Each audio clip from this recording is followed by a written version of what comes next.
But today, for the first time ever, I'd like to let Macintosh speak for itself.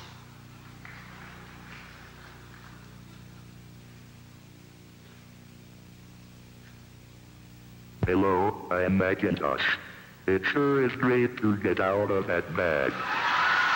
Unaccustomed as I am to public speaking, I'd like to share with you a maxim I thought of the first time I made an IBM mainframe. Never trust a computer you can't lift. Obviously I can talk, but right now I'd like to sit back and listen.